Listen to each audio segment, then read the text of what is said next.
What's up, fight fans? We are back at it with another edition here at Round One Sports TV. I'm your host, Edwin. Let me know that you can hear me loud and clear in the chat, and we'll get started with this episode right here.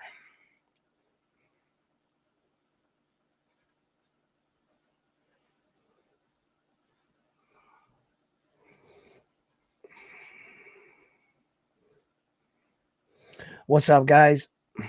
What's up, Carl? They want to duck Naoya in a way, man, and this is getting to now the point where that I told you guys that Naoya Inoue was going to get a point in his career where you guys were going to see firsthand that these guys really don't want to fight him. Um, and some of the things that some of these fighters are saying, they're going to tell on themselves. What's up? For instance, right? No sooner than Naoya Inoue goes up to what many spectators thought would be one of his greatest challenges in Stephen Kubo Fulton. When he moved up to 122 pounds without taking up a tune-up fight to challenge then the undefeated, reigning, undisputed champion at 122 pounds, Stephen Kubo Fulton. And at the time, Stephen Kubo Fulton going to the Naoya Inoue fight, he was campaigning saying, why wasn't he placed higher on the pound for pound list? Because he felt like he was the best super bantamweight champion of the world. Now, Naoya Inoue came into that fight, and quickly they made a lot of like excuses in the beginning, and they started calling this Japanese guy a hype job. You guys remember, right? So Naoya Inoue went into that fight and he put a masterclass performance against Stephen Kubo Fulton. He completely shut Stephen Kubo Fulton down. And not only did he shut him down, he used his own Philly shell defense and style against him. And he did it better. He completely controlled the fight. Stephen Kubo Fulton didn't win any of the rounds, in my opinion, and in many people's opinion. And it really showed the level of dominance Naoya Inoue started to show. But yet, no sooner that he beats him, oh, Stephen Kubo Fulton wasn't that guy. Naoya Inoue still has not been tested. He has to come to America. Blah, blah, blah, blah, blah, blah. Meanwhile, they're not really paying attention to what this guy is doing. No sooner does he do that, he fights the other champion, Marlon Tapalage, which in fact hopped in the ring and challenged Naoya Inoue. He goes in the ring, fights Naoya Inoue, and, you know, from what I believe, he put up a good fight.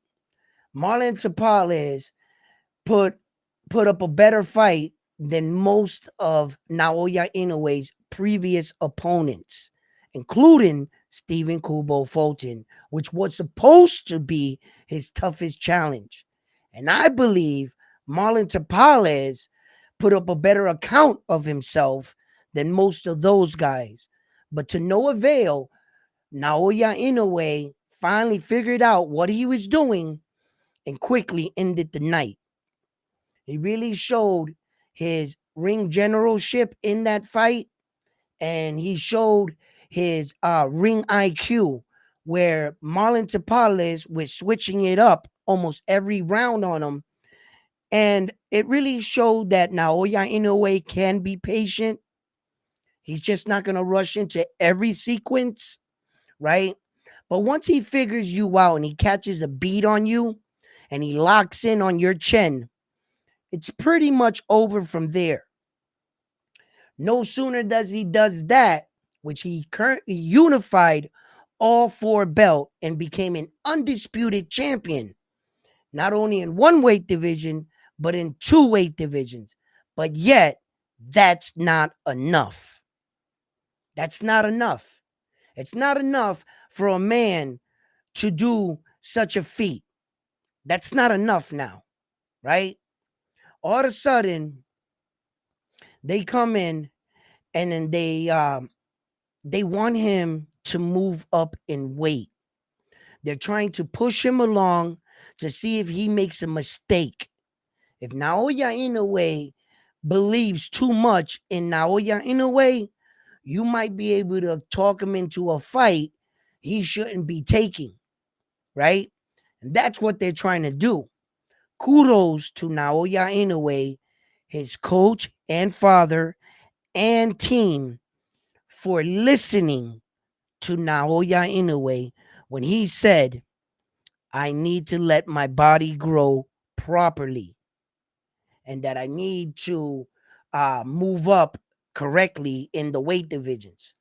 So Naoya Inoue recognized that.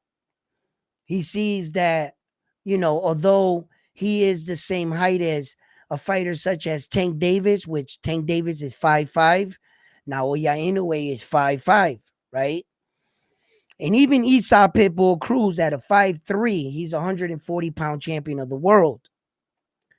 But unfortunately, their body mass and density is different. Tank's a tank for a reason. He's thicker.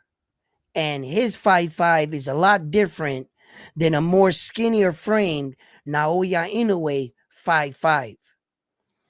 So although his skills are dominant, he has to be smart about his approach. He understands now that Naoya Inoue has a target on his back, but there's not too many assassins out there that want to take the contract. You dig? When they put out a hit on Naoya Inoue, the problem is now is they're saying, what'd you say his name was? The monster? Oh, we know who he is. That cat is out of the bag. He is who he says he is. And Sam Goodman, jumps inside of the ring, right?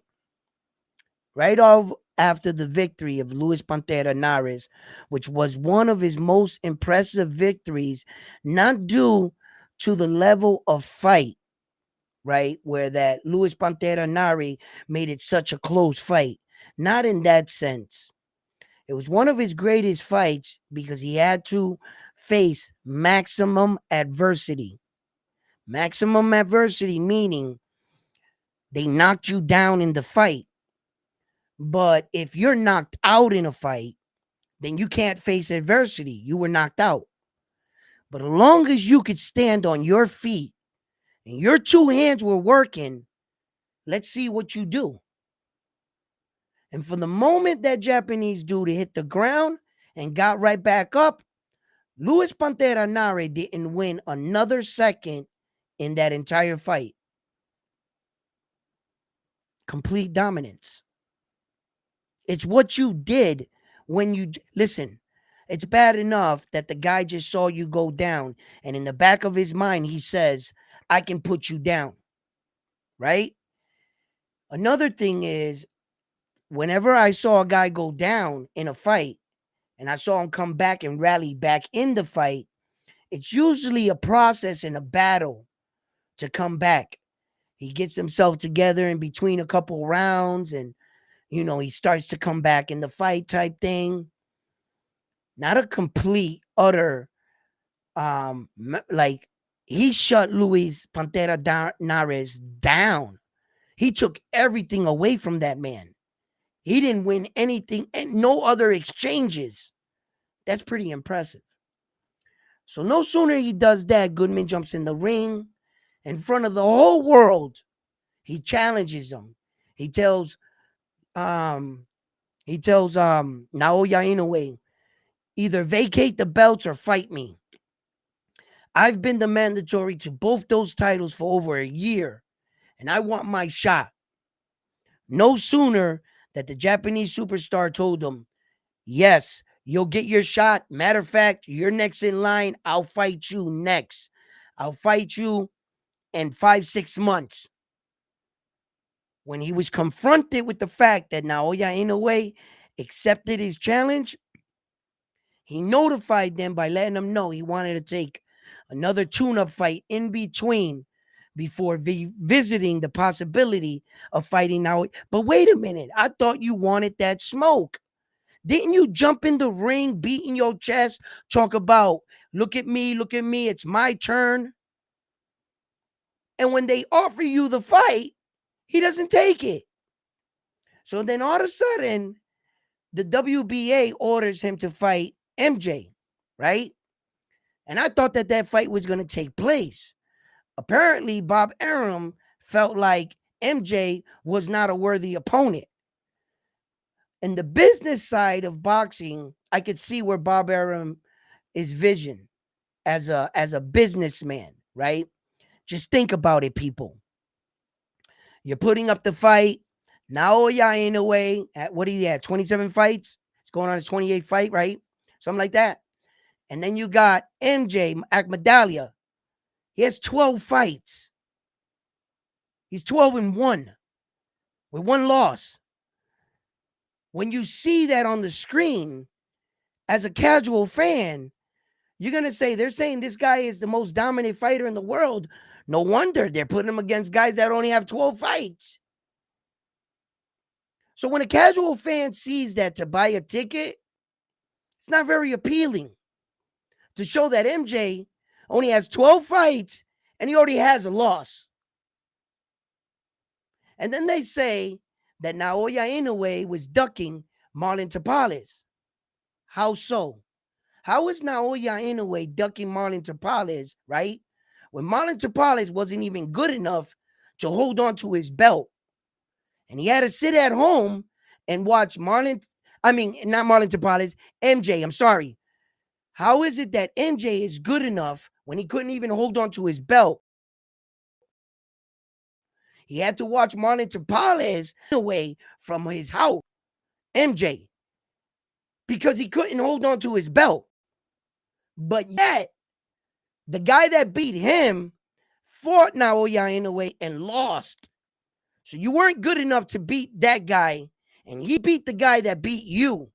But you're claiming he's ducking you? Please make it make sense. These guys will say anything to fight a lottery fight against Naoya Inoue in their weight division. That's the lottery fight.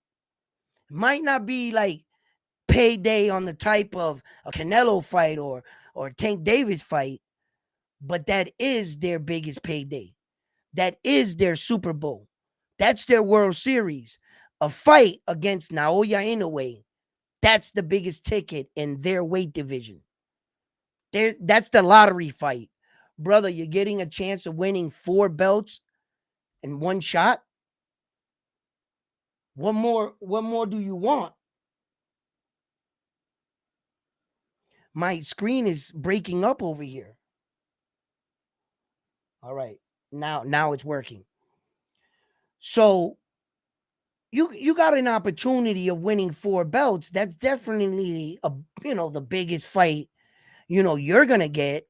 The fact that you're also going to go down as the man that could possibly beat Naoya Inoue in itself, bro, your career is going to skyrocket off one fight, off of all Naoya Inoue's hard work. Everything he did, all the sacrifices, all the late hours in the gym that he put in to make himself the kind of man and the kind of fighter he is today, he's going to give you the opportunity to win all of that in one night. That's a lottery fight.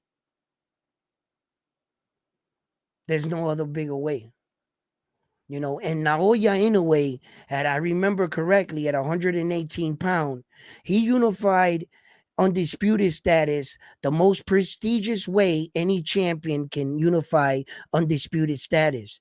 He went after each champion one by one. He didn't fight a guy that had 2 belts. He didn't fight a guy that had 3 belts. Each guy, he went after each champion one by one.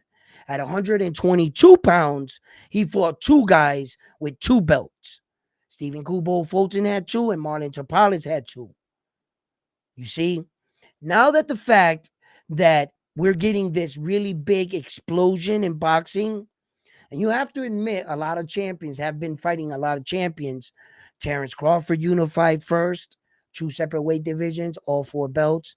Naoya Inoue, and now Usyk. Quickly, the room has gotten filled. Now Terrence Crawford is looking to embark on another feat, moving up to 154 pounds and trying to fight Israel, right? And doing that.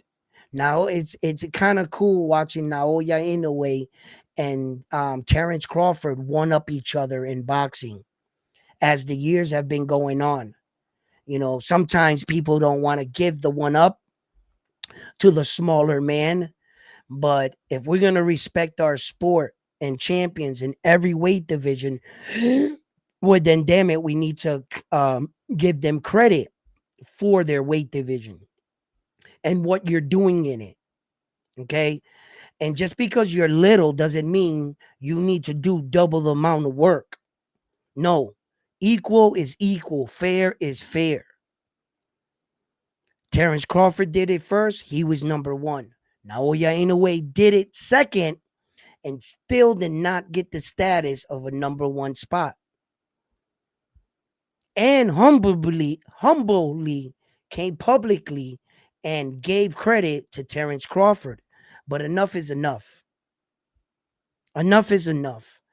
Naoya Inoue now has to take his right as the number one fighter in the world. He has to. You have to give it to him. Since the time Terrence Crawford fought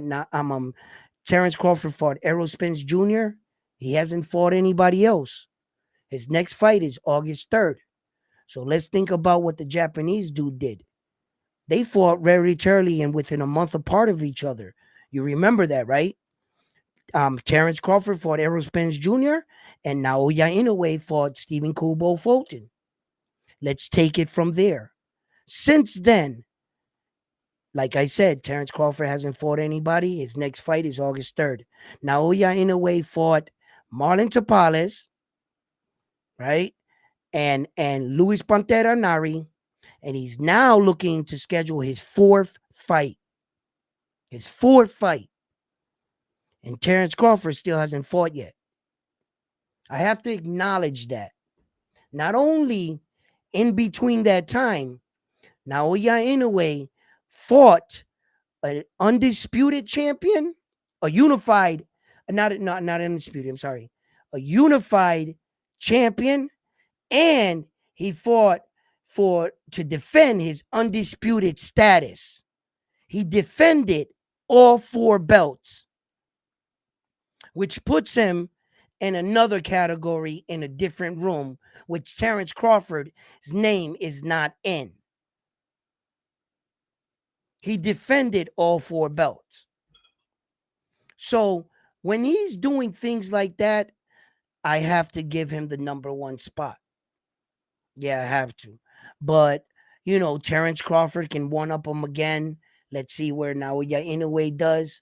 And now you see with your own eyes, these guys don't really want to fight him. Sam Goodman got in that ring and they must have had a gun to his head. Because no sooner that he left that ring, he had realized what he did. And he was like, I don't want to fight that guy. Hell no. Yeah. And then the guy that they have right now that's going to currently, for what I'm hearing, is signed up to fight Naoya Inoue. He has like a record of 34 fights. But impressively, he lost to Sam Goodman. That guy lost to Goodman. So if man, listen, I can't make this up. These guys don't want to fight Naoya Inoue. They don't. They might say they want that. They don't really want to fight him. Nah, I don't believe it. And I don't think that Bob Arum is going to accept that at Medallia fight. See, he's not a big household name. And if you're going to sell that fight, and he's a former champion with a record of 12-1, Bob Arum says that sometimes a lot of fans are new fans that come to boxing, that buy fights.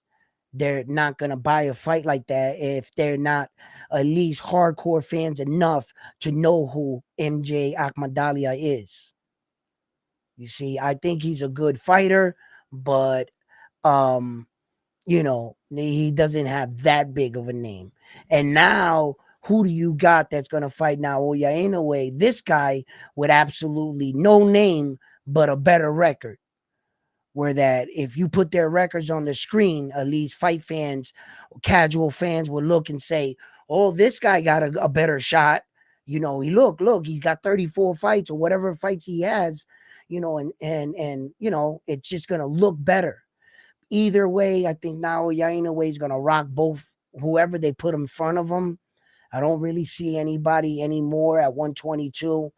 All his challenges now are at 126. That's where it's just up to him to feel that he's going to feel strong enough to move up to that weight and still be able to perform the way he would like to perform in his skin. Meaning, prime example, when you watch David the Monster Benavidez in his last fight, right? You saw glimpses of what he can be in the early rounds. But after the fourth round, you could see that his technique started to sway. His stamina started to become an issue. He knew that he couldn't just let go of the punches like he normally does because he's going to leave himself in a vulnerable position where that he's going to gas himself out so tired, he ain't going to be able to block these punches. And that's exactly what started to happen. When he saw, sometimes fighters, you could feel one way in your head. You get up, you start to, and your body's not doing what you're thinking in your head. They're not together, right? So it showed when David the Monster Benavidez just moved up one weight division. You got to remember, right? They brought this other guy down from one weight division. So technically the fighters were kind of like even, but this guy's been fighting bigger fighters. David the Monster Benavidez, he got a second win in the fight, I felt.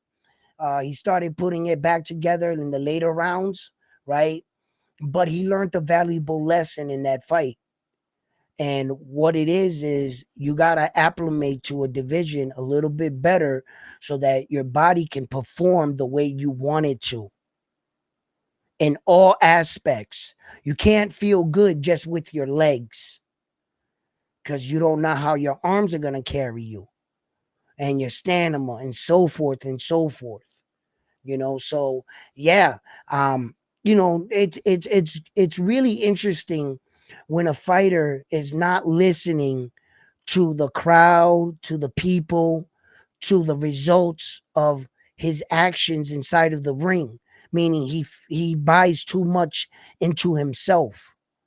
Naoya Inoue is honest with himself, honest enough to keep him at 122 pounds, honest enough to make sure that, he doesn't make those kind of mistakes and makes it that much easier for these guys to take away everything from him because that's all they're looking to do. When you win too much in any sport, they'll all turn on you. The fans. Yes, they will. They they love you when you're an underdog and they root for you when you're the little guy. Then all of a sudden you win a little too much. They want to see somebody else win. Naoya Inoue is not going to give you the luxury of watching him on his back. And neither is he going to make it easy for anybody to take away everything it's taken him a lifetime to achieve. You're going to have to earn it. And you're going to have to beat him straight up. He doesn't want you to get a weight bully, bring him all the way up to a certain weight, right? And like, oh, fight Terrence Crawford on some dumb shit. No.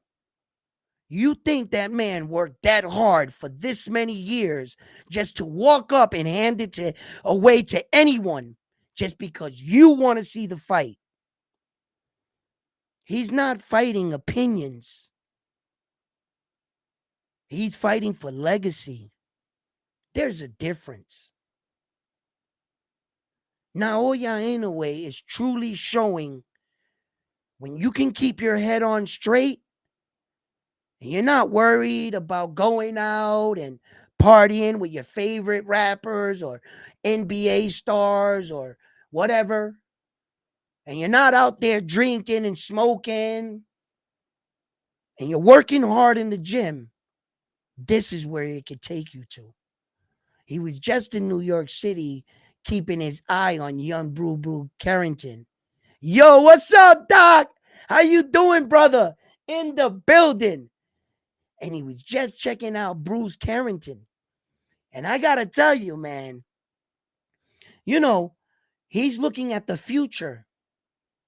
He's looking at Bruce Carrington and he's watching him at that upper weight division.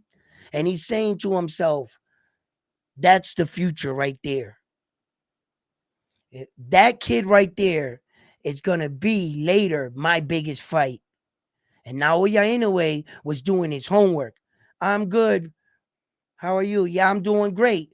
Yo, if you want, I can drop the link and see if you could join in this. I don't know how that'll work, but I'm not on Discord, so I'm on Restream. But it will let me allow you to drop a link. I could probably send it to you in the Instagram thing, and I'm not sure, but I think you could accept it if you want to hop on in and join the live chat stream. Doc, you're always welcome. Bruce needs a belt before. Listen, talk about it, brother. Talk about it.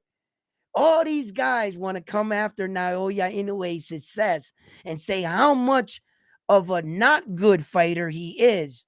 But do you notice the guys that are saying it? These guys can't hold Naoya Inoue's jockstrap as far as accomplishments. Put it down, you're not worthy. Some of these guys have never even fought for a world title yet. Oh, he's not good.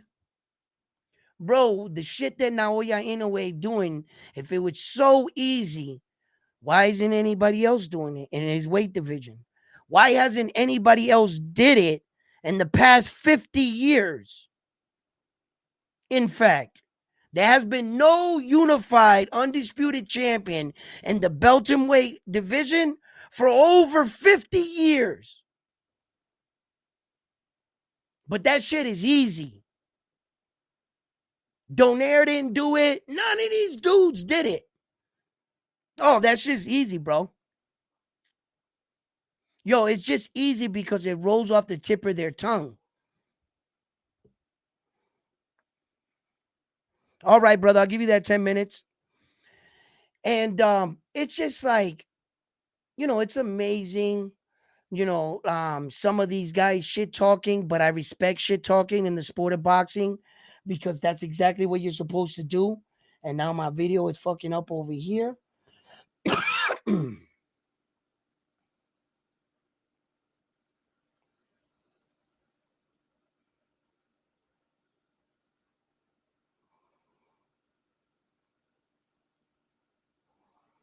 Listen, is that talk is cheap, right? And Naoya Inoue now is proving to all of these guys that he's the real deal. And if you want to come after his crown, and if you want to test him as a king, yo, get yourself in a position where that you make yourself relevant. Because it's obvious you can't get a belt. Because in Naoya Inoue's weight division, there's only one king. There's no confusion. That's Naoya Inoue's division. That's not four separate champions and one champion saying he's better than the other. No, there's no confusion in the Naoya Inoue division. The minute he walks into that division, he establishes himself as king. He wants all the smoke and he's only going after world champions. Let's think about this, brothers. Listen, guys, his last 9 fights in a row, in a row, have been for 2 belts or more. All 9 fights. His last 9. Not 1 belt, 2, 3, or 4, right? That's the shit he's on. And these guys haven't even fought for 1 world title, but yet they have a lot to say about him. Nah, yeah, it sounds good. That shit sounds good. This man is doing some fucking legendary shit, right? And there's only a few men in the sport of boxing that is doing this kind of stuff, right? But he's doing that at a better level. And I always say that I don't put the heavyweight champion in these kind of conversation because by default, damn it, he wins. You already have the best belt in all of boxing, the heavyweight championship of the world. So why don't you just let these men breathe, the rest of the divisions? Why don't we just keep the heavyweight champion out of this? They got the best belt in all of boxing. Okay? Now, to the men that are down here being compared by all weight divisions, when you talk about Terrence Crawford, you're judging him every weight division, from the light heavyweight down to the 105s. That's where you're judging him on.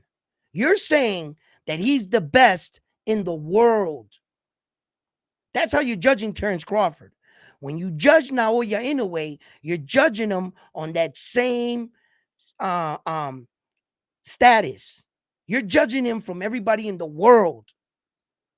And what I'm saying right now, Naoya Inoue is the best fighter in the world. Yes. And I love what's going on. I love the competition. I love everything. And Naoya Inoue is soon going to find out what it's like to be considered the best in the world when your own countrymen come after you. Junto Nakatoni is going to knock on Naoya Inoue's door pretty fucking soon, bro. Mark my words. Mark my words. Junto Nakatoni, he wants that smoke pretty soon. And he's about to put his hands on Naoya Inoue's kid brother. It's going to be on some Rocky shit. He going to beat him up like he did Apollo. Naoya Inoue is going to come in the ring, hold his brother.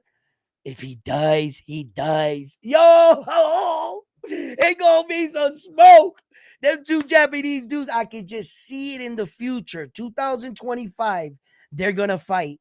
And that's going to be a mega fight. Mark my words. They're going to meet, bro. They're going to meet. They're going to meet. But I have a feeling that Junto Nakatoni is going to rock Naoya Inoue's kid brother. And Naoya Inoue is going to get revenge. And we going to see a fucking 2 samurais just going at it, baby. Wow, you'll see. You'll see.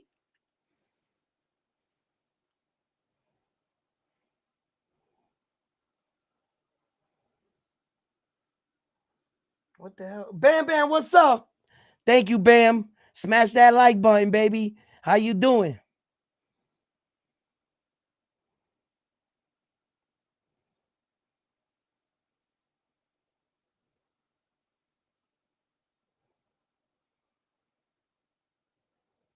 No, you haven't. But yet, all these people are gonna say that what Naoya Inoue is doing is a fucking easy and it's a walk in the park. If it was so fucking easy for them to do this shit, why didn't they do it? Why couldn't these? It's so hard to be a bantamweight champion because everyone in the division is just one killer after another, one speed demon after another speed demon. Yo, them dudes are lightning quick, and the belts are constantly changing hands down there. Not with Naoya Inoue though. Not with Naoya Inoue. Naoya Inoue went walking through those divisions and he fucking destroyed everyone in his way, bro. And he made it look fairly easy. Yo, Paul Butler can fight. And he turned Paul Butler into a human punching bag.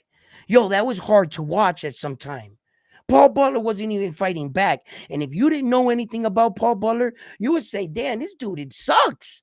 No, no, no. What you saw there was Naoya Inoue shut him down. And I mean, shut him down.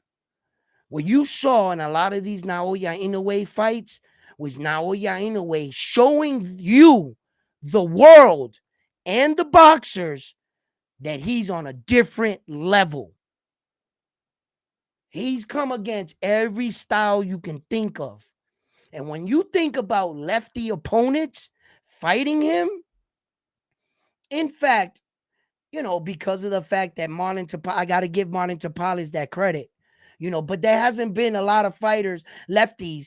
He was dispatching lefties before these last two fights faster than anything. It's what I'm trying to say is the majority of the toughest challenges that they ever thought was going to present this Japanese dude with a challenge, he made it look that easy. And I talked about this. The one fault, the one problem that Naoya Inoue has, and I've been saying this since the beginning, bro, he's doing it a little too good. He's a little too good for his own. Yeah, he's doing it too fast. That's why and the corona epidemic set him back. Man, if he didn't get those years right there and all that, it set all sports out. He would be a little bit further along. He'd be around 30 fights. He'd be around there, 30, 31, 32 fights.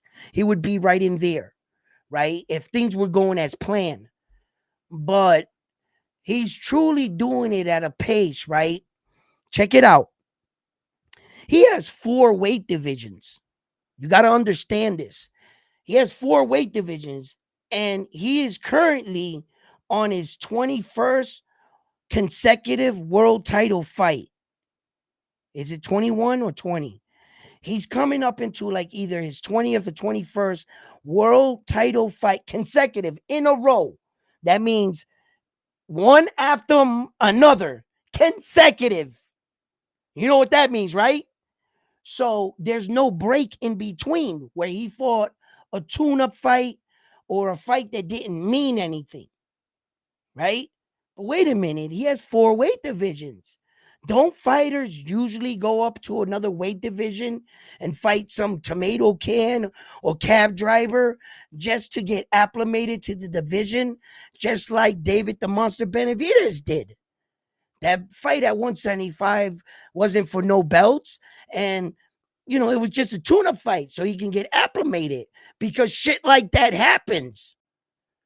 So where the hell are Naoya Inoue's tune-up fights? He doesn't have any? So how the fuck did he do this?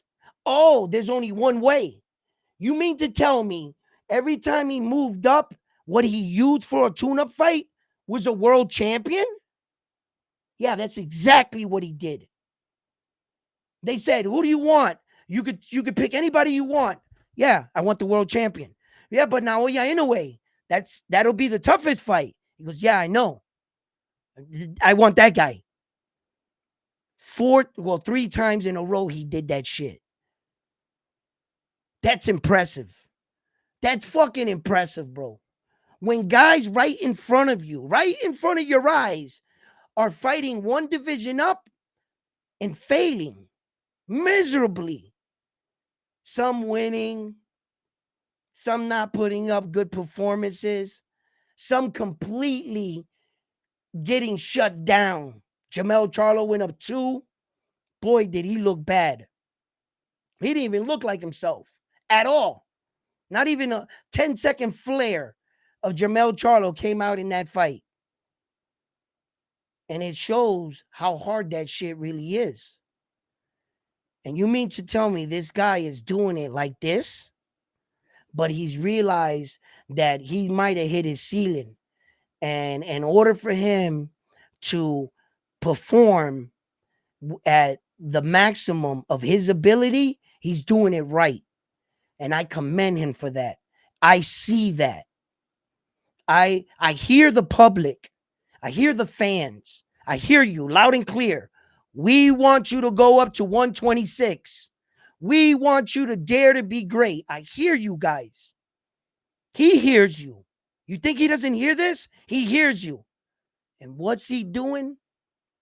He's blocking out all the noise and he's thinking about the right move. If you're going to beat me, you're going to beat me the right way. That's what he's saying. Naoya Inoue will not make this easy for these guys. You're not going to drag them up to these higher weight divisions just to finally say you beat a smaller fucking guy.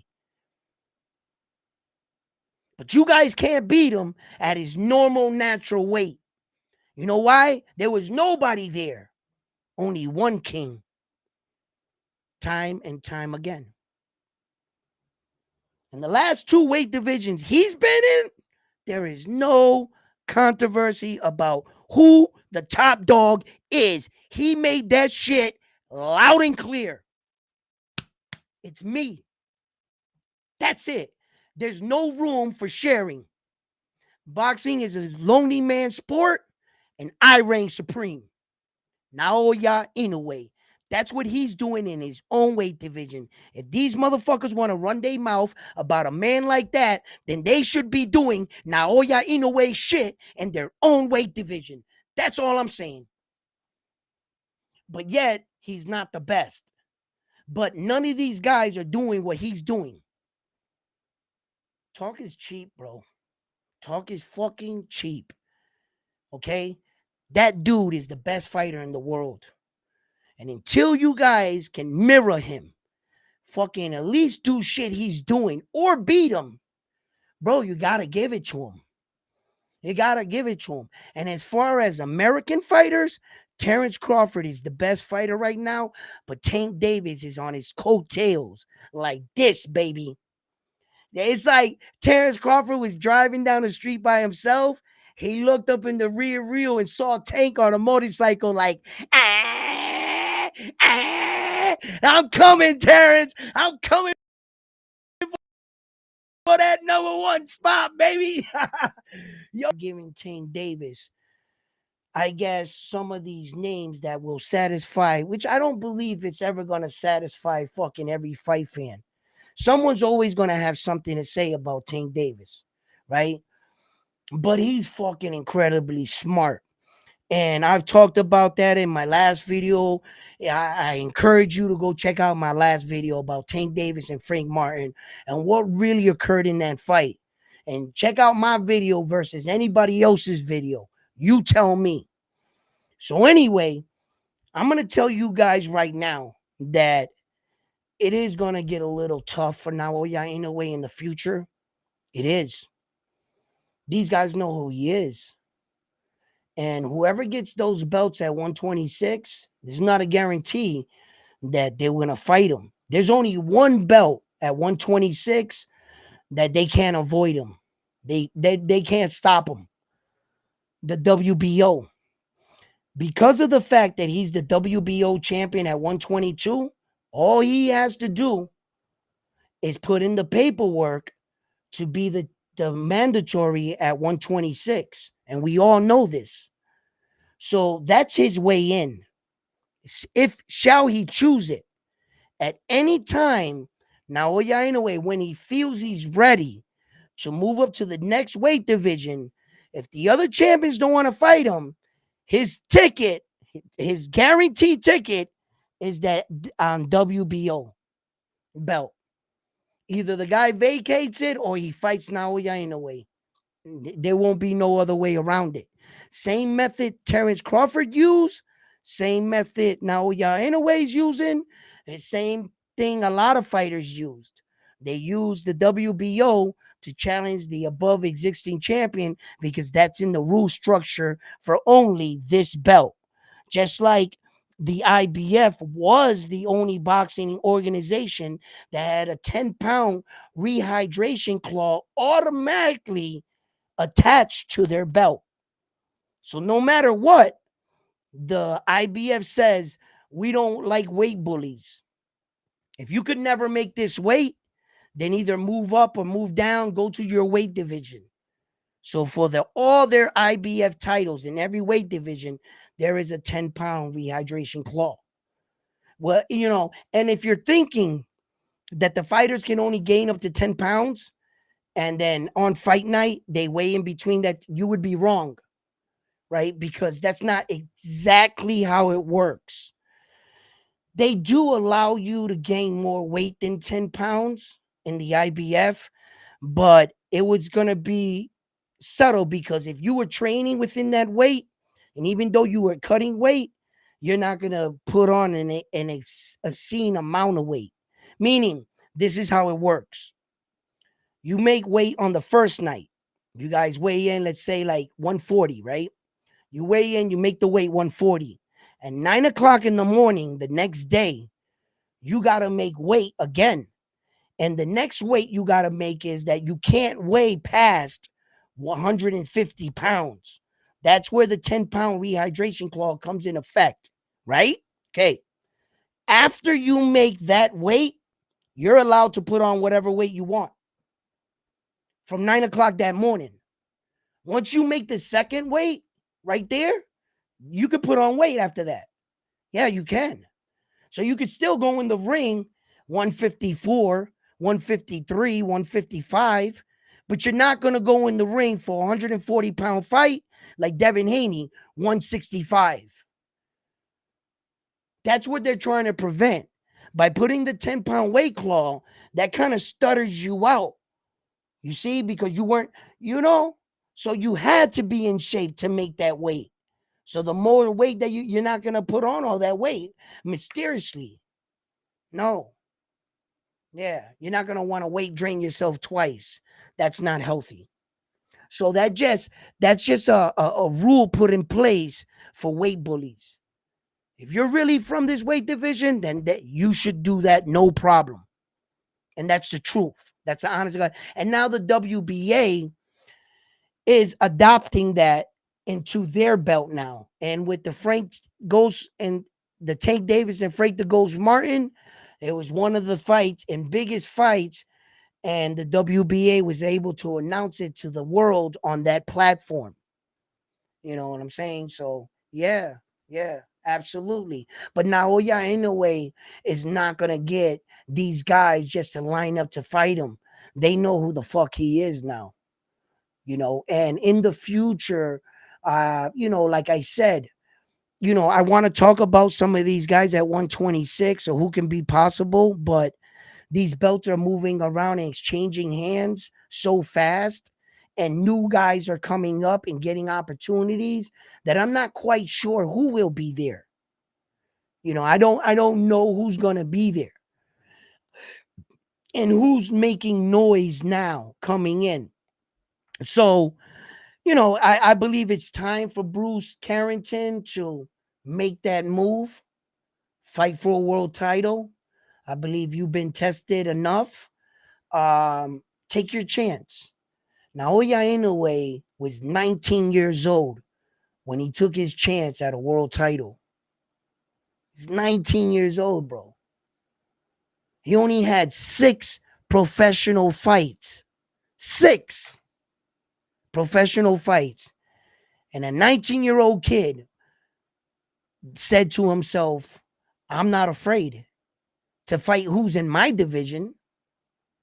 They're just as good as I am. We're in the same division. So you're not either bigger or, and that's what Bruce needs to do. So when you're saying about this Japanese dude, you need to pay attention at some of the things he did early in his career that put him and made him the kind of man he is today, that has him on a record pace, 21 consecutive world title fights in a row,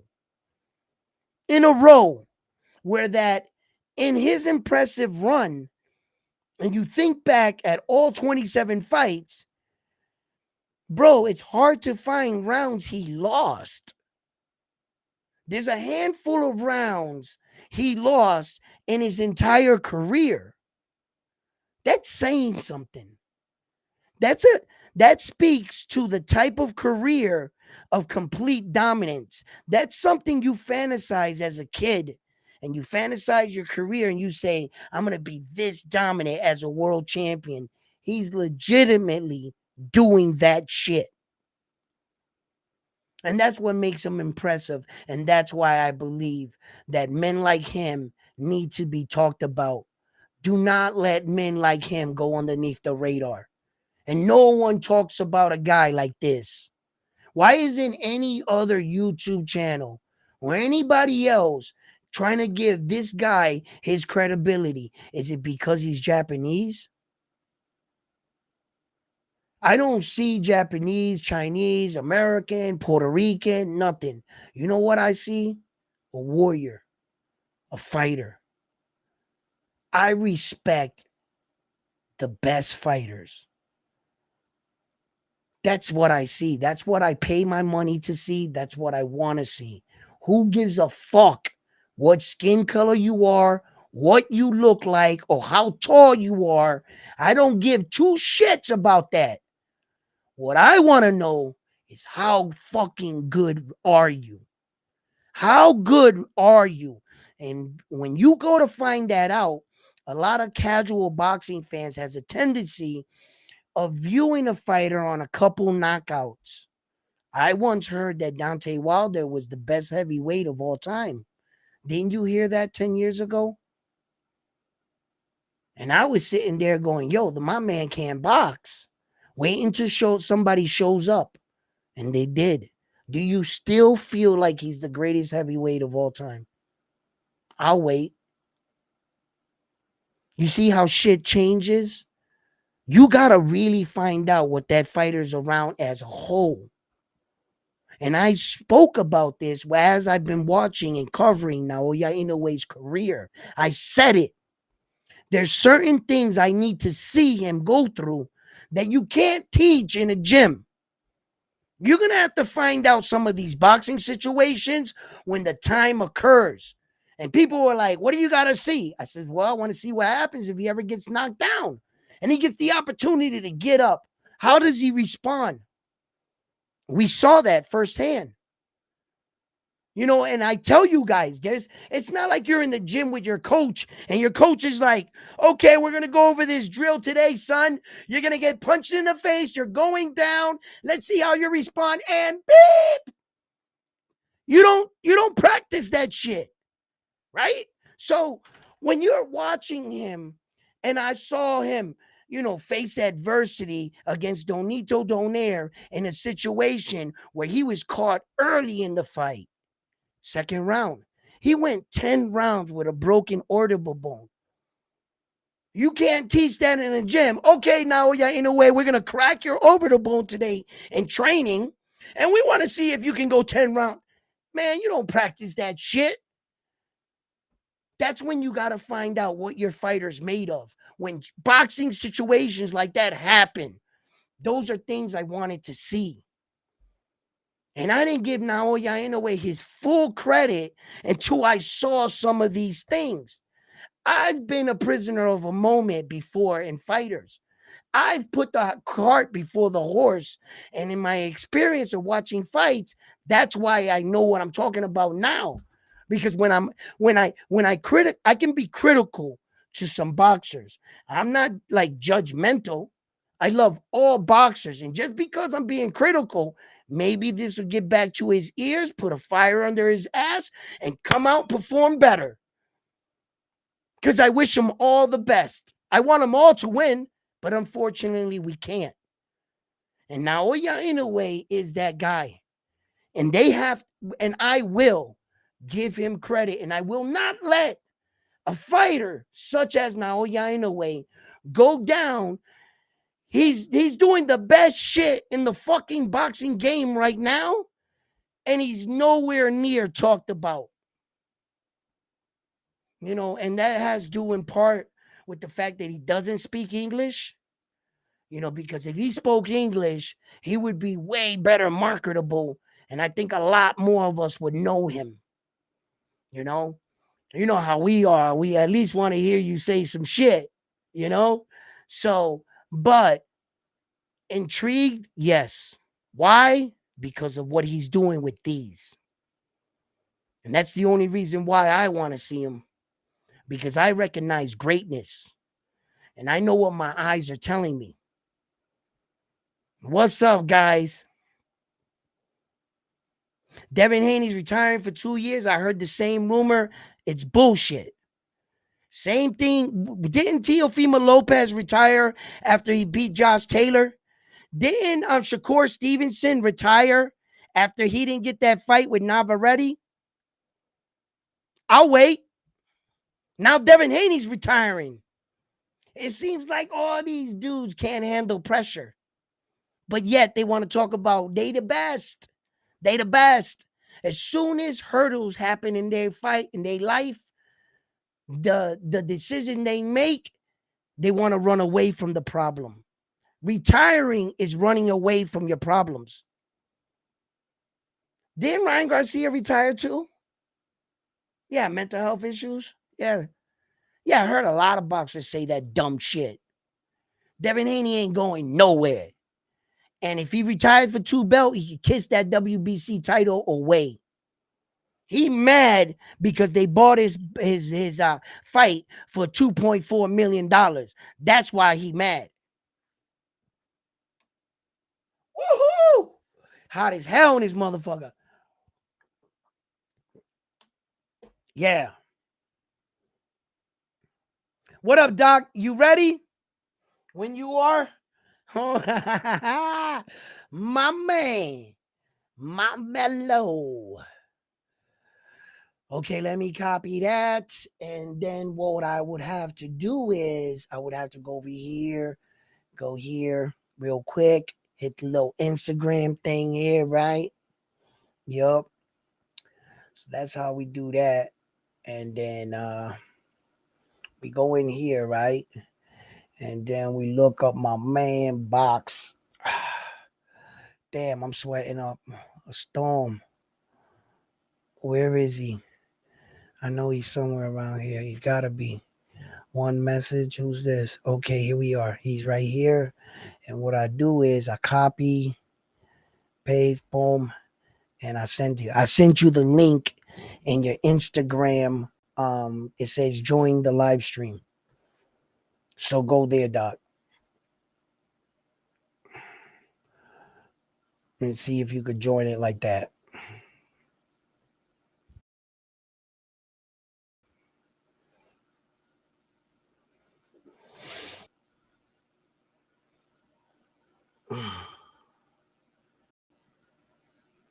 He doesn't just 50K.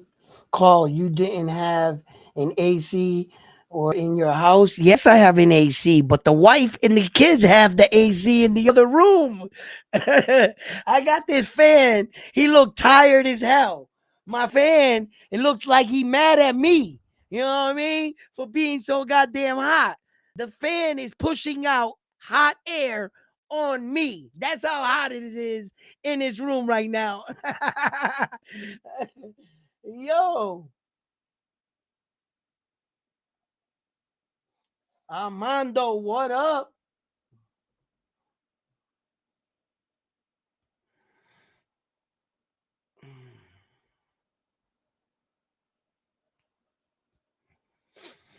I'm just waiting to see if Doc comes in to the live stream. Man, this shit is cutting out like that.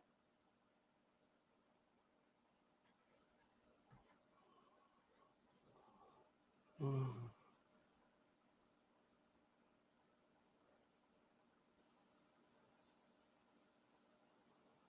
The fan is blowing hot air. Yo, and the whole time I thought he was my biggest fan. You know what I'm saying? You know what I mean? Because he is my biggest fan. You know what I mean? What's up, homie? Why you blowing hot heat on me? Hating and shit. You know what I mean? Yo.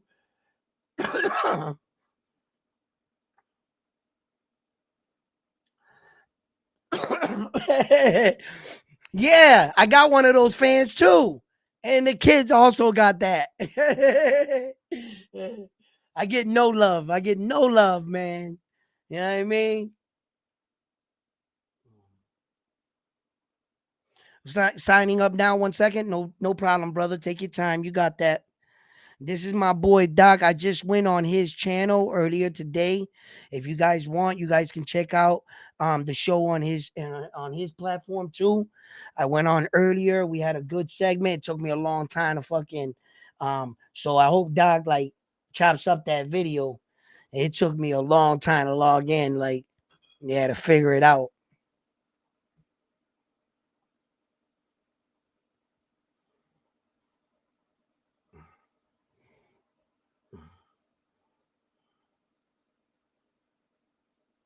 Like Ronnie Dangerfield, no respect, none, zero. I get none, baby.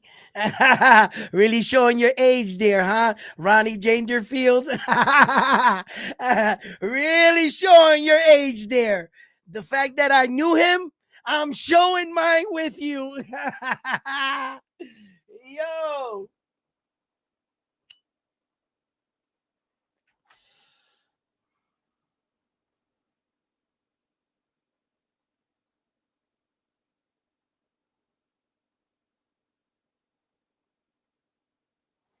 yo, listen, let them other people say whatever they want. I was with Sobria Matias in Puerto Rico myself. And oh, my man's right here.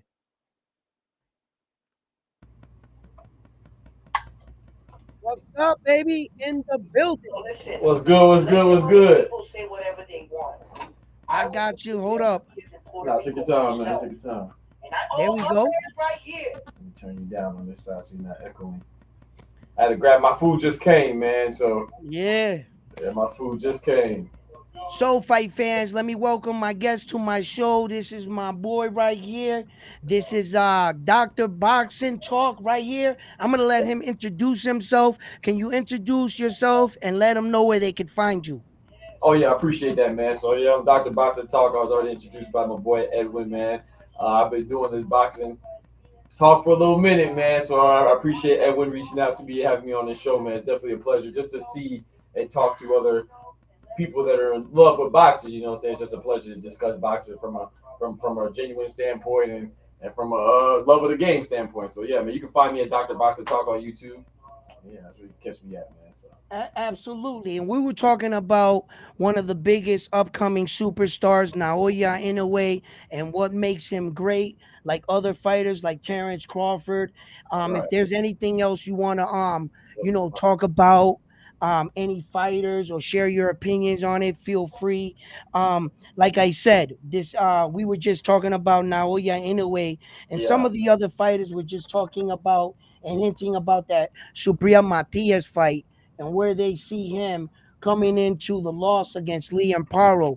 I wanted to ask you about that fight too. I heard you speak about Liam Paro, Yeah. and you do have receipts saying that Liam Paro was going to have a big year in Yeah. 2024. Yeah. So, coming into this fight, how did you see this fight?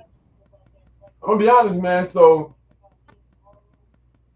excuse me. So going into this fight, man, like I said, I did say last year that I anticipated Liam Parr to have a big year in 2024, but admittedly, I didn't think that he was going to be fighting Subriel Matias right out the gate. You know, Right, so right, I'll be right, right, honest. When I saw that fight made, I was a little taken aback, and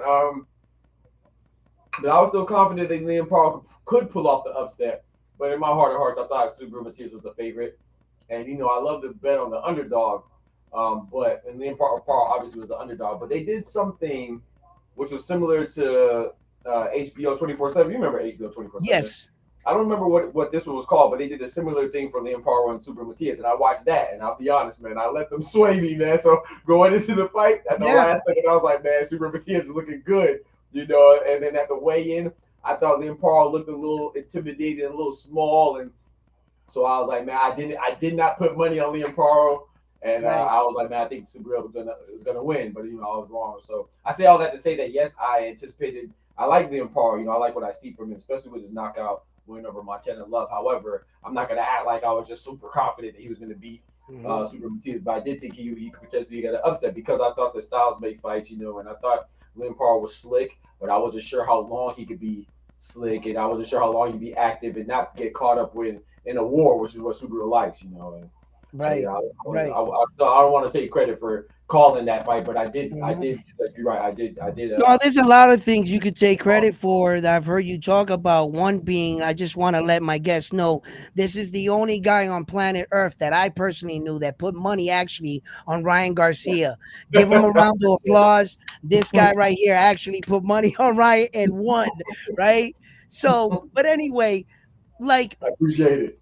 look, you know, my thing was this, like you said something interesting is like, leading into a fight, how you start watching all these other people break down the fight and you Yes, start to second guess yourself on what absolutely. you know. They got you double thinking, Yeah, the possibilities of the fight and if you're going like if you feel like that going into the fight, well, then these reporters sold the fight to you.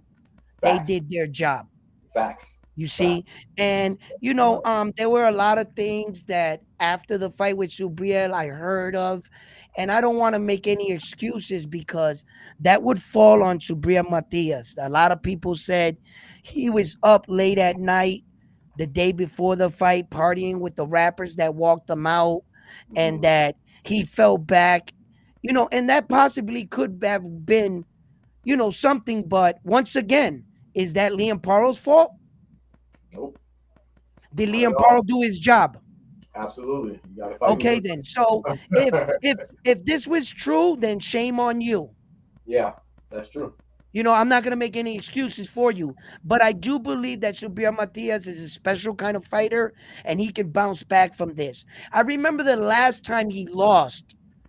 I remember what he did after that. He made 5 professional boxers quit in a row That's a fact. after a loss. So, I'm not going to say he's going to repeat. His hand is in and his career is in his hand, but I Right. don't think he's going anywhere. I believe he's a natural 140 pounder. I asked Subriel myself, would you either go up or consider anything else?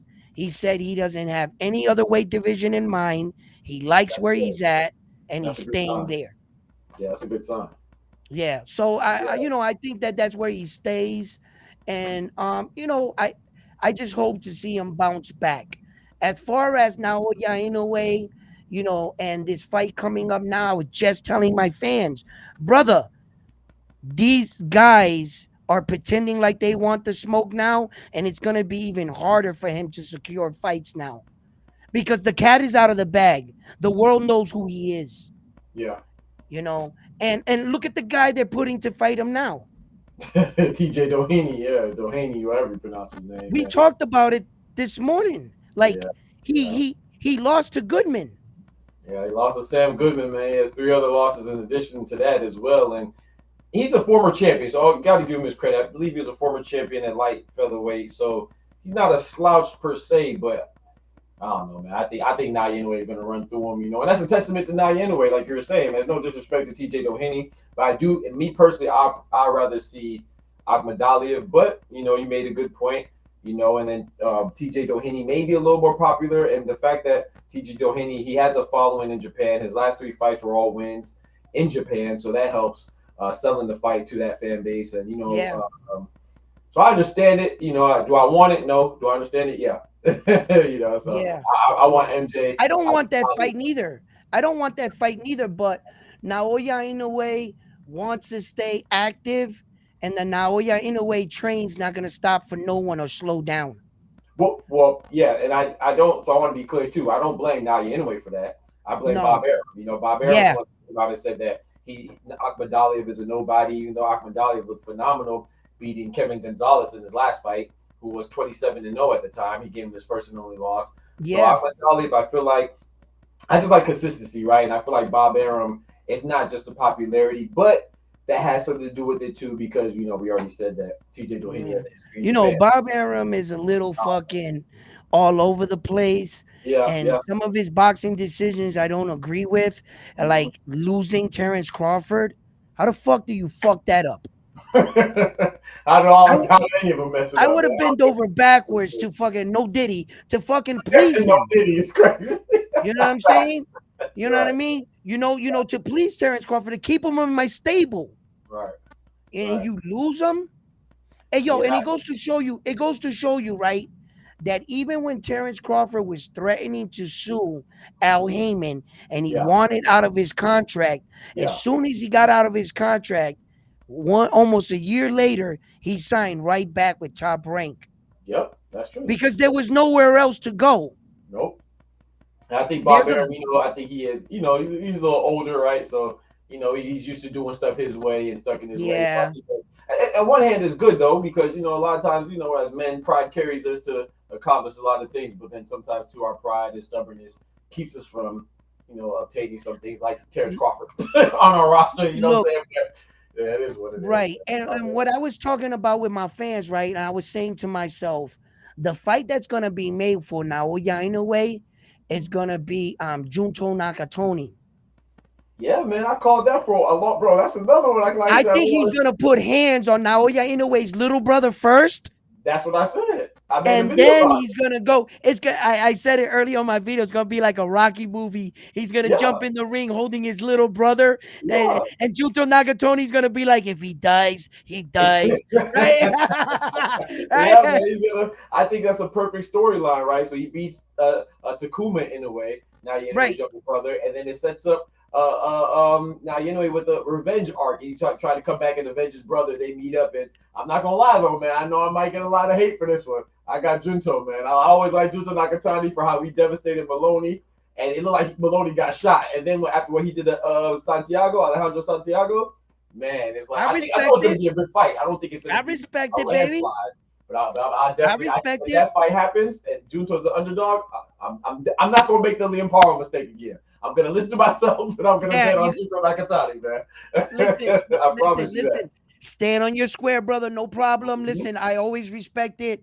Like Junto is a great fighter. I'm gonna side with Naoya Inoue on that one. I'm not mad at Okay, that. I'm not I mad at got that. Naoya. I Yeah, like Junto and everything. And then until that fight happens, we'll break that shit down. But I think that's the fight to happen later in the future. And did you see how Naoya Inoue was looking at Bruce in oh New yeah, York City? yeah, man. Bruce Shushu Karaji talking about at his fight against Brian DeGracia. Yeah, Yeah. yeah. He showed up in New York and everything, man. So he's definitely Listen, scouting out the competition, you know man. No why? competition. Naoya wants to, in a way, wants to look at the future. Yeah, facts. Yeah, facts. I don't think he should rush to 126, which I don't think he will. I know you touched on that earlier too. Yeah, Yeah, I don't yeah. think he's gonna rush to 126, No. but I could see that. I could foresee that happening maybe like a year and a half, maybe a year and a half. Remarkably, this is going to be his fourth fight at 122. Yeah. Oh yeah. He's been putting in work at super bantamweight, man. He's been putting work in, man. Yeah, and quickly, how he already has four fights going to come Yeah, up to his fourth fight, because it's Stephen true. Kubo Fulton was his first 122, Marlon Tapales and Luis Pantera Nari, and now Yep. this fight. Yep. Yeah. Yeah. So How yeah, man. fast is he moving? Huh? How fast is Naoya Inoue moving, man? Yeah, he's running through them, man. He's running through them, right? He's definitely impressive, man. It's hard to like I said, I don't like to nitpick the fighters anyway. I like to have respect for all the fighters, but it's hard to really nitpick him, and criticize him. I think he's been doing everything he's done What well. about Jerron Boots Ennis and Shakur Stevenson? They got fights both coming up. We got Jerron Boots Ennis, the Phenom, going in Philly. I Yeah. will be going down there to try to cover that fight too Oh, as word? well. Okay. Yes, yes. And it's either we're doing a coin toss. I'm trying to get my boy to go with me to do both. The Ooh. Shakur Stevenson in Newark Okay. and the Jerron Boots Ennis in Philly, because they're right around the corner from each Yeah, other. that's close. Yeah. Why not? Right? If it's So feasible, so why not? yeah, absolutely. You know what I'm saying? And um that'll be some pictures and shit I can send you, you can use and Yeah, shit. facts, You know man. what I mean? So I'm trying to so so think. I want to go cover that. And look, just like Tank Davis solidified his world championship against Frank the Ghost Martin to solidify himself as a real two division world champion, he is officially the WBA 135-pound champion in the world. And Right. since Terrence Crawford got stripped from that IBF, and Yeah, Mario. Jerome Boots Ennis is the newly acquired champion. Mhm. This is where he's gonna get this fight where he's gonna solidify the night. I even talked to Ed Hearns about it. Yeah, I was in Puerto Rico yeah, and what he felt. He said they got him a fighter. It's gonna be a good homecoming. And let's see what happens. yeah. I thought when you said that when Terrence Crawford vacated and Boots got the belt, I thought you were talking about how Mario Barnes was recently elevated because Terrence Crawford was called champion in recess, so Mario Barnes was recently elevated to full The champion as WBC. well. Yeah, yeah, full champion as well. So yeah, I'll be honest, man. I think you should go to both. But if you had to pick one, I think if I had to pick one, I'll do Boots and David Avenesian, man. I think that Yeah, no disrespect to Artem. I know Artem only has one loss to Frank the Ghost Martin, but I just think that Jerron Boots is David Avenesian. You know what you're gonna get. Shakur with his last performance against De Los Santos, you're not sure what you're gonna get. You know what I'm saying? So right, I right. think if you had to pick one, in my opinion, for me, I would go see Boots and Avenesian. The reason why I wanted to go see Jerron Boots Ennis is because he's at 147. He Right. has the potential of maybe being one of those guys that move up to 154 to challenge Terrence Crawford. Mm-hmm. I believe he has some of the goods, the goods to to to put on a fight like that. Yeah. The guy that he Put that lost to in competition the on there. amateurs, Mm-hmm.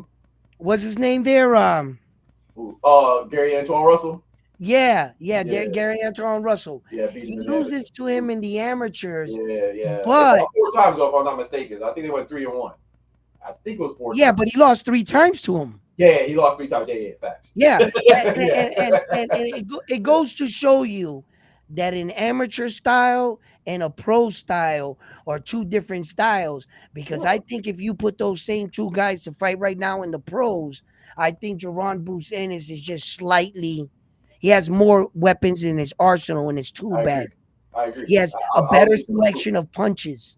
I would And lean his towards Boots in the pros. I agree. yeah, you know what I mean? Yeah, no, So I agree. there's a lot of interesting fights, but one of the biggest fights is what do you want to see Usyk do? Oh, you got to go for that rematch, man. I don't want to see You nothing really, else. yeah? Yeah, I want the rematch. Yeah, I want the. You want to see it? I mean, what else? Let's see. Besides the rematch, I mean, what are you gonna? He said he's open to going down, right? And so if he goes down to cruiserweight, I'm assuming he's gonna have his eye on the championship there. That So would be stay out the insane, side. bro. Yeah. There has So never stay been out a the side champion again. to do some dumb shit like that. That's what he said though. He's like, hey man, I'm open to going back down, but I'm most interested in Tyson Fury, man. I want to see that rematch at heavyweight. I mean, there's a lot of options at heavyweight, of course, because Joseph Parker's been looking good. He beat Zhang and Wilder, right? So he's pretty much open. I think. I don't think that anybody locked in anything. We fully anticipate Daniel Dubois to be fighting AJ, right? So it seems like everybody's really locked up. So yeah, maybe Joseph Parker him would be a good fight. Usyk and Yo, let Joseph me tell Parker. you something. You know, Dubois impressed me in his last performance. absolutely. Against Philip Hergovich? Yes, he did. I question his chin, his quit inside of him, I like he question showed in Bar. the past. Yeah, Yo, he was actually there to fight. yeah, I yeah, That's the first time I can honestly say where I actually felt comfortable in a Dubois performance. I wasn't second guessing him in the fight. yeah, man. He's been looking good, man. He's been He looking very looked good. he looked actually good. A Talk little to bit me. Talk to me. What are some of the fights you want to see? hypothetically or upcoming or both. Upcoming, hypothetically, what do All right, you so the fight I want to see the most is Better Be and Bivol, of course. That's the biggest fight to be for a while. And then second, I want to see is Canelo Cinnamon and David Benavidez. That's probably my second. My third fight that I want to see is probably man, maybe Tank and Shakur. Maybe, yeah, maybe Tank and Shakur. So my number one would be Better Be a Bivol. Number two, Canelo Benavidez, and three, Tank and Shakur probably. If I had to rank them. the Tank and Shakur fight. I was listening to Tank Davis answer that, and he said, although you think it would be a good fight, we all know Shakur would run from me. Facts, facts. but I want him to shut him up. That's what I want. Yeah. Yeah. I I mean, want Tank. I want Tank to shut it up, man. Shut those are fights everybody that up. have to happen. Like when we had the four horsemen coming up, and we never got the big fights. The best fight we got was Tio Loma, but we Yep. never had Tank and Devin Nope. or Tank and Tio, Nope. and vice versa. Right. So since we didn't get those fights, I would, yeah, get those out of the way, Right. right? And I have a lot of fans that truly believe that somehow Tank Davis was ducking Loma.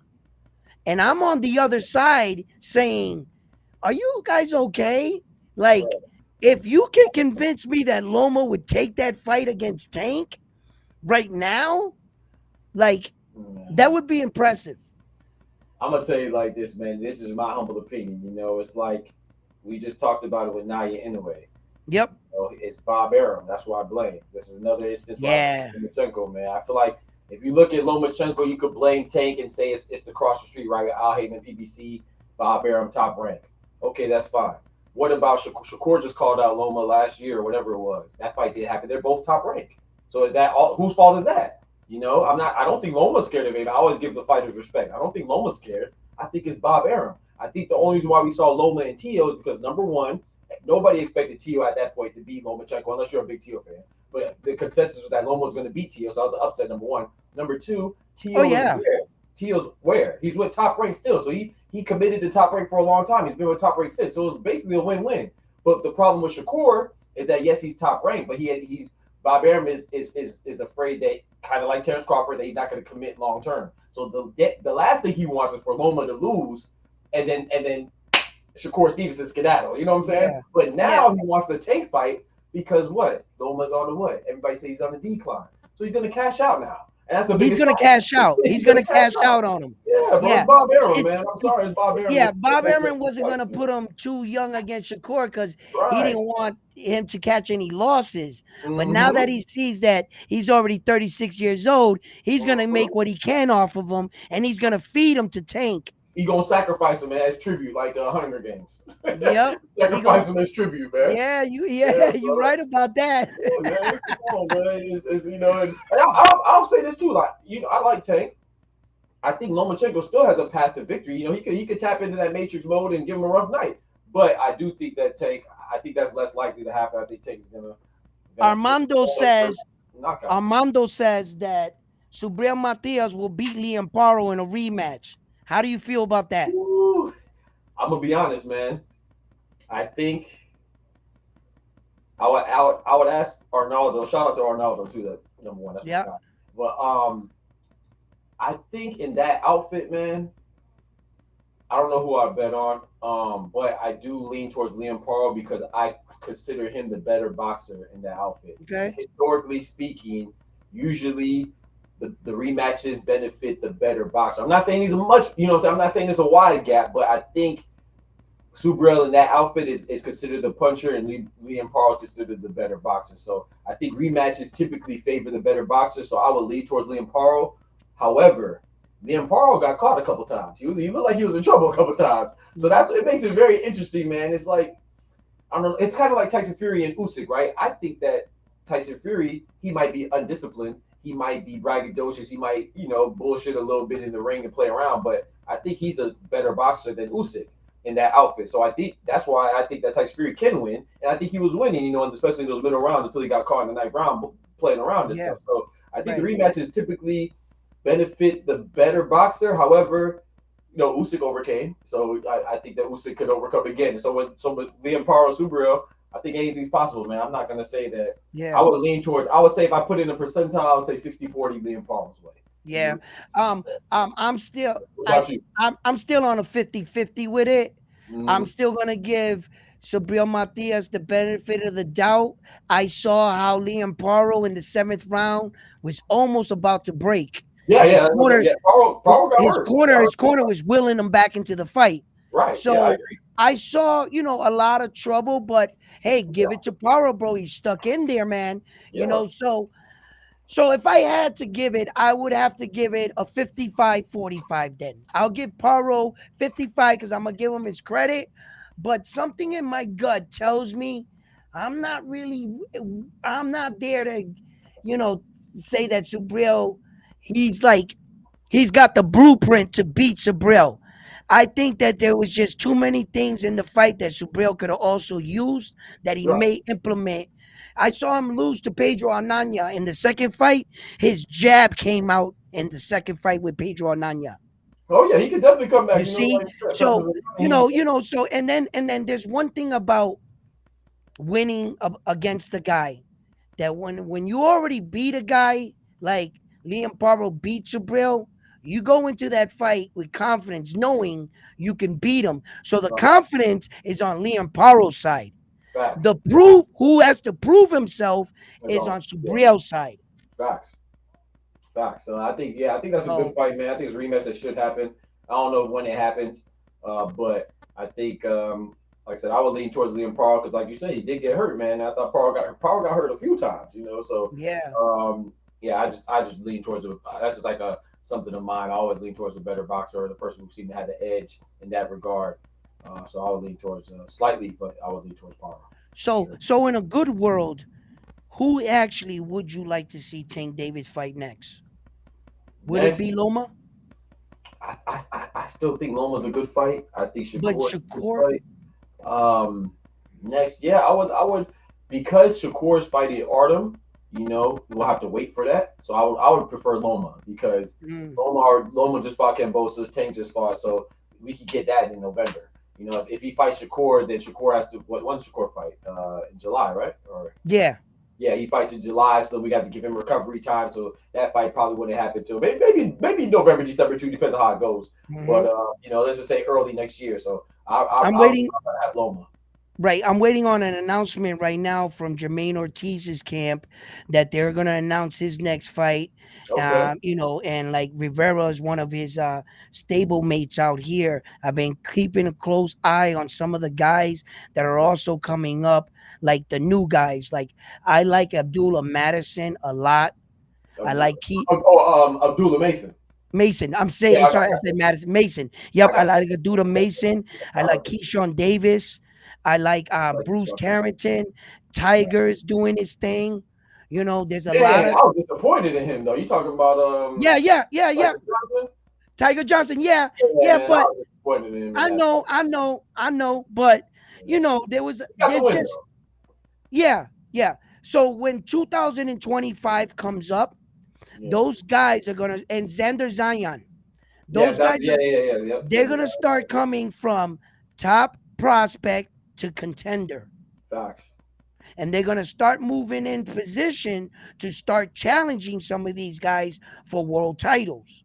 Yeah, And I think Bruce needs to cross that line, and we need to see where, some of these guys, sink or swim. I think it's about time. yeah. And the Mason brothers, there's five of them. They're like the Yeah, there's probably Russells. two. Yeah, I think they're what are they out of like Baltimore or DC or something like that. I don't quite remember, but yeah, there's I probably two think of the them. youngest one just turned pro. Yeah, man. Yeah, those guys are. And if they could fight anything like he can, Yeah. Oh yeah. Yeah, man. Yeah, they looking good, man. And then what's the name? You know, Xander Zayas, his win against who he fight Patrick Cicero, right? yes, That was a good win too because you know Carlos Adames has one loss, excuse me, and that was to Patrick Cicero. So yeah, that was a pretty good win, man. You know, that was a pretty good win. pretty good And win. then what do you think about Cepeda? Williams Zepeda, man, I'm gonna be honest, man. Williams Zepeda kind of turned me off. I like him, so I like him. Yep. I think he's good, but he kind of turned me off when, you know, I respect it. I think Panda's his trainer too, right? Yes. I respect him when they were calling out Shakur, and I respect their honesty to say that we were just joking. But I didn't really like how that looked, man, because you know they were calling out Shakur prior to his first fight. I mean his last fight, and then he came out and was like, "Oh no, we don't really want Shakur," you know, just hyping up the fight. I thought that was kind of like a sucker move, but I think Yeah. Williams Zepeda looks good though, man. I think he looks Yeah. good. I You know, think I I think think Zepeda will I still think Panda right now took a hit. Both his fighters, world champions, he lost. yeah. You Well, know, he'll be all right. I think he'll bounce back. He'll be all right. yeah. I was also talking to Emmanuel Rodriguez. He was there at the weigh-in. Okay. And, and Emmanuel Rodriguez was saying that he's hoping to fight this summer right here. Oh To come wow. back. Oh Yeah. wow. And that came out of his mouth. He told me that himself. Oh, that's what's up, man. So, and then I was talking to That's Panda what's up. about That's what's up. William Cepeda And and I wanted to see, get your opinion on where you place him among all the other fighters. What, 135? Yeah, I mean, look, Ooh, ooh. everybody moved up. A lot of the only people there is like, you got your Tank, your Shakur, and your Loma, right? That Shakur's just coming into it. Tank's always been there. Loma's always been there. You got the new Tio, guy. Ryan, Devin, Uh, they all moved up. yeah, you got the new guy, Ukrainian dude. He just beat not Yeah, but yeah, yeah, yeah. Denise Bericek, right? And you know Uh, that Loma's not fighting him. nah, because they're partners, so So they yeah, they're gonna X each other out. yeah. So do you I put think William? that outside of the champions, I mean, it's Williams and Peter, right? I mean, I don't know who I'm trying to think like off the top of my head. I Yeah, outside of the four champions, I mean, who else? 135. I think Williams and Peter is. I mean, you got the young guys like you said, Abdullah Mason. You got yeah, yeah, Kid Austin, Floyd yeah, Schofield, but they're yeah. they're young. They're still they're young bulls. So yeah, I like Williams and Peter. Yeah, I like Yo, that. After the champions, I would take Williams and Peter.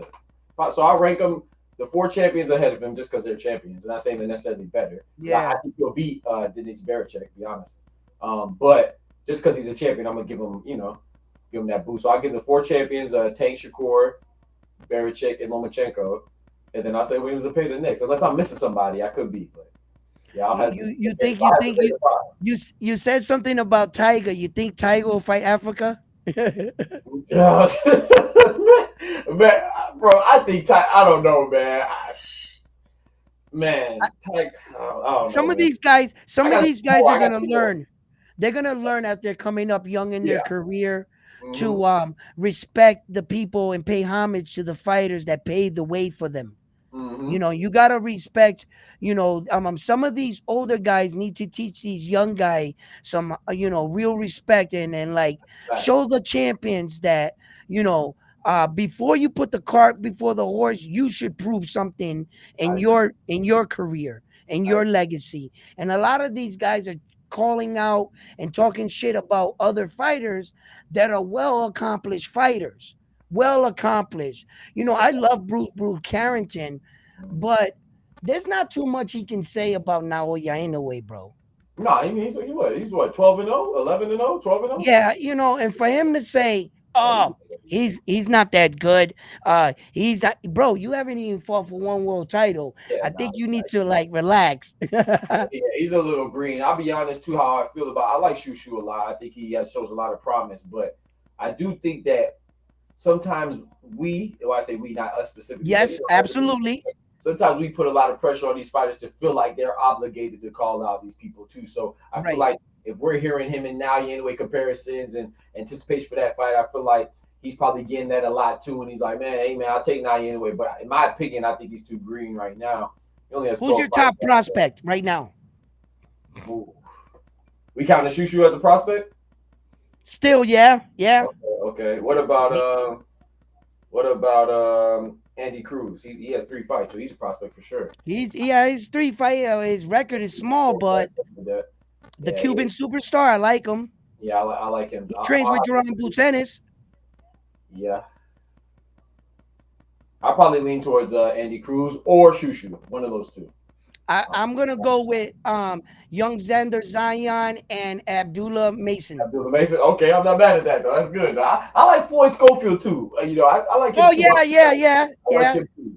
But yeah, yeah, if I yeah. had to pick, Absolutely.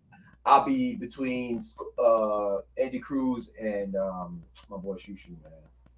Yeah, but I think he just needs to slow. I agree with you. I think he needs to slow down a little bit, not get caught up in the media, and don't press that fight. Between now. Oh, and the good thing is that too. Yeah, now he's not at featherweight yet, so what I'm saying. It's still good right now, but I think he should chill and get some fights under his belt first, and then we can talk about that. And that like Right. and now he's not obligated to go to featherweight. He may not even go to featherweight. Yeah, Maybe he goes like yeah, I'm he's sure he not. gets super bantamweight, and that's cool too. Yeah, he's not obligated, but He's not obligated and to go now you there. ain't no way at that weight division. That's the lottery fight right there. Facts. That's the lottery fight. He's giving you an opportunity to win all four belts. He's Yeah. giving you an opportunity to be the first man to go down to defeat him. He's Right. giving you by beating him, you would automatically your career would elevate to star status in Absolutely. that weight division. They're not Uh-huh. making the kind of money that Tank Davis is making, but No. make no mistake, that's those little guys weight Super Bowl. Yeah. Oh That yeah. Naoya Inoue fight is the fight down there to make. Oh yeah. Especially if You you go to know, Tokyo Dome in Japan, or are you fighting even Australia? Yeah. Oh yeah. The yeah. Australians and Japanese, they love the smaller weights. Hey, listen, let me tell you something. When I saw him go down with Luis Pantera Nari, right? Mm-hmm. And I'm sitting here and I'm commentating the fight, right? And I Mm-hmm. got a short even on it. And I'm saying to myself, wow, Nari, why are you throwing that shot so wide? He needed to tighten it up. And I said in the same sentence, Naoya Inoue needs to like stop lowering his guard. It Yeah. was like they heard me. He shortened his hand and he lowered the guard. He said, "Doop, Pow! yo, Ring that bell. listen. It was so shocking to watch. And the way he doesn't know how to fall. Like I guess he's never been knocked down. He didn't Yeah, he even punches fall wide right. too. He Yeah, he fell did. hard. He fell hard, like his whole Bro, face and body bounced off the canvas. man. He didn't know Because how he to got fall. hit and he was spinning like he was spinning on a stripper pole, man. He's like No, a no, stripper. because in the exchange he was swinging He was too. swinging, yeah, and he And got his caught. momentum took him with the Absolutely. punch because the punch landed flush. Flush, man, right on the It chin, hit right him. on the It button. hit him right on the chin. Yeah. But most impressively enough, I talked about this and I can't give him enough credit, is that when he stood up from that moment, it showed he took complete control of the fight. And I Absolutely. talk about this because most time when I see one guy knock down another guy, it's typically watching the other guy regather himself. Right. Them two guys are still fucking going at it, and then he finally scores a knockdown, but it's usually a back and forth affair. Right. And in this sequence, from the moment he got up, it was just a one-sided fight. Oh yeah. And, Yeah. that was pretty impressive to see. Very impressive. Yeah, Now, man. when we talk about comebacks, it's not on the line when you had Diego Corrales come back in that fight. Yeah. Yeah. Okay? I guess Luis Castillo you talking about. That Castilla fight comeback Right. was, and listen, had I been Diego Corrales' coach, I would have stole that victory from him. I would have threw the towel in when I saw him Yeah. go down like that. Yeah. Yeah. Oh yeah. That looked bad. It looked bad, man. How could you I not? didn't think he was gonna come back in the fight. I was gonna save my fighter from himself. Yeah. Yeah. Rest in peace, Diego Corrales, man. As a And warrior. this mofo gets up off the ground and throws the most amazing left check hook. I couldn't believe it. I couldn't believe what I was watching. There's Yeah. some things in sports that I just can't believe I saw, right? Yeah. Okay. Right. When Julio Cesar Chavez Frankie Randall, Mm-hmm. right? He Right. already had like 90 fucking wins. Who the hell is Frankie Randall? I'm telling you.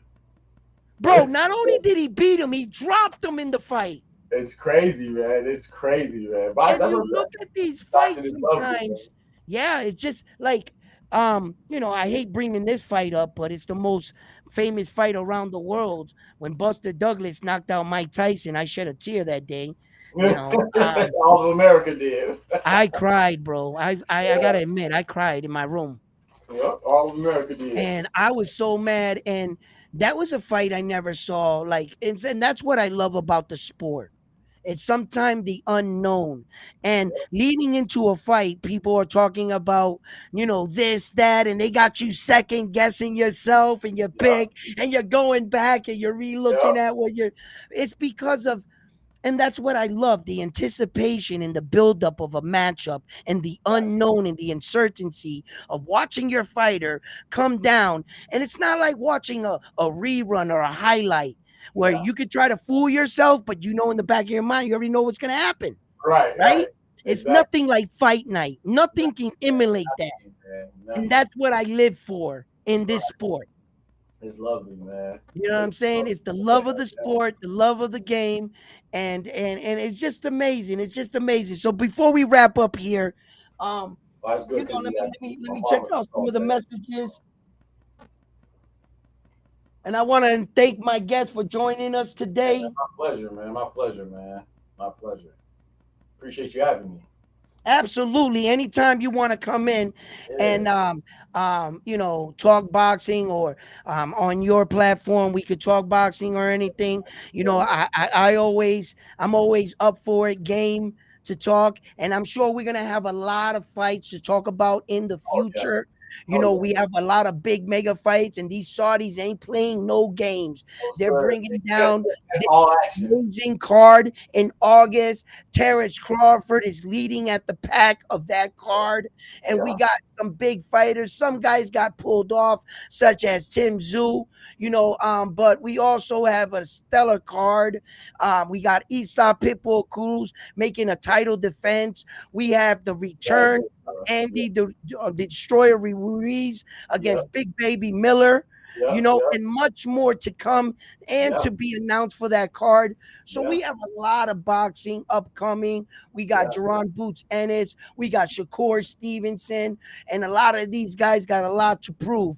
So yeah. I'm gonna be looking forward to having Definitely. you come on and us breaking down these fights Yeah, and man. getting some of these reactions and see, because respectfully, I always love to talk boxing, and I can respect the man that can say humbly, I disagree with this, and give his opinion and his insight. And that's why I like you to come on my show I and appreciate that. talk boxing with us. Likewise, man. Same to you, man. I You appreciate that, man. absolutely, I brother. do have a question before we Yes, wrap. come on, come Um, with it. uh, I was gonna ask you that you didn't, by any chance, ask Emmanuel Rodriguez who he was gonna fight or where potentially. Did he know, or he just said he wants to fight? Because he just I fought I last I month, right? asked him who he was gonna fight, Mm. and he didn't have an opponent um, Okay, but he in just got. mind or scheduled.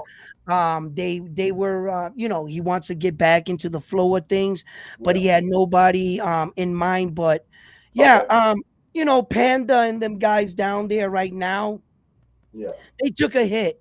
So I Yeah. think that Yeah. they're gonna they'll bounce back hopefully. Oh, hell yeah. Yeah. But I also got his number, so I'll end That's up what's giving up. him a call. That's what's up, man. That's what's up, You know man. what Then I mean? on that August 3rd card with with Terrence Crawford and Israel Madrimov, don't forget we got you said Pitbull and Jose Valenzuela, but we also have David Morrell versus Hot Rod, man. You know David Morrell is his light heavyweight debut, just like David Benavidez. You know he's chasing Benavidez. Listen, Benavidez listen. chasing Canelo. It's He's like chasing Benavidez. it's like David Morrell and Benavidez. Hmm. They're like mirror image of each other. Absolutely, man. Yep. And and if you ask me, that's the fight to have. Yeah. Yeah. Yeah. You know, That would be a great fight, man. I think David Hey, Morrell. one more thing before I leave. I want to be perfectly honest with one thing. I want you to know this, right? David the Monster Benavidez, a lot of people are talking him up, and he is a phenomenal fighter. And I agree, he is a monster. But in my eye and my assessment in boxing, I've been quite quiet about this for quite some time because of the fact of that I am angry at Saul Canelo Alvarez. But I want the world and everyone to know this right now that there was a point in time where David the Monster Benavidez was wanting that smoke from Saul Canelo Alvarez, but I dare you to go back at that same exact time and look at his footwork and look at he was a volume puncher, but Hmm. to tell you the truth, he wasn't ready for Saul Canelo Alvarez. And I think Saul Canelo Alvarez would have beat him, not only beat him, but beat him quite easily back then. Man. I believe that Saul Canelo is waiting for David the Monster Benavidez to build a better fighter because although he is beating these guys the way he's beating them, Saul Canelo Alvarez can set traps and get to a fighter such as David the Monster Benavidez by outsmarting him. And your typical boxing fan will not see that, They won't see right? it.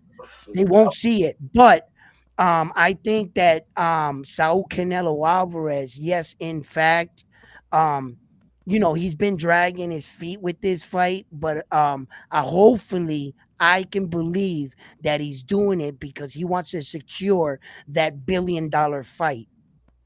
Maybe. and building it up into anticipation and Right. keep saying no, that eventually he's going to get the money he's asking to fight this man. Yeah. My only mistake is that the more you let David the Monster Benavidez get better, the Yep. dangerous he's going to be. That's a fact. That's a fact. But 3 years ago is what I'm talking about, Yeah. that even I myself was saying he's ducking. Canelo Alvarez is ducking, he's ducking, he's ducking. And then later on, I'm watching the highlights and I'm Telling looking you. at David the Monster Benavidez and I'm saying, wow, he has a lot of holes in his I'm fucking fight telling you. plan. I'm telling you, man. I like Dave Benavidez, but you know how I feel about Cinnamon, man. Yeah, and I'm saying I to see him myself, in that wow, fight, man. Saul Canelo Alvarez will sneak through that shit. Absolutely. It's You gonna be a know, hard fight regardless. You know, either way. yeah. So, but I Canelo now, winning, yeah, man. now, 3 years later, David the Monster Benavidez moved up, but still, I gotta, you gotta acknowledge one thing about Saul Canelo Alvarez. Out of all the men that he's been in the ring with, and out of all those hard punchers, not one man ever put him down. That's a fact. I tell you, his durability is unreal, man. His chin. You're also Come fighting on, that man. iron chin. Come on, man. His You know what I'm durability is saying? crazy, And man. it's gonna be tough. So look, for as much as criticism I do give Saul Canelo Alvarez and a lot of other people, I just want to publicly come out and say I'm critical to Saul Canelo Alvarez. Yes, I am. But I am no fool and I am make no mistake. I know who that man is. Talk to him, man. Talk to him. Okay? Yes, So, all sir. right, guys. I Mill appreciate City, you, man. what? I call Mill, that Mill City guy, whatever. But listen, my man, thank you for stopping by. I Thank you had for an having me, man. amazing time chopping Absolutely. it up with you. I hope we Absolutely. could do this again in the future. Yes, But sir. tell the people where they could find you and see you one last time before we go. Oh, yeah, no problem, man. Dr. Boxer Talk right there on YouTube, man. Check me out. You know, I go live almost every day, and I drop videos on the daily, multiple times a day. So yeah, man, come check me out over there, Absolutely. man. Love to have you, man. I appreciate you having me on, Edwin. Appreciate that, man. Yeah, Appreciate everybody. thank you for stopping by. Don't And forget to like hit that like oh, button on my boy's video too. Hit that like button. absolutely. That's You it. heard him. Hit that like button. Hit that So like. we are on to the next one after this one here at Wrong One Sports Talk. Peace. Peace. Thank you.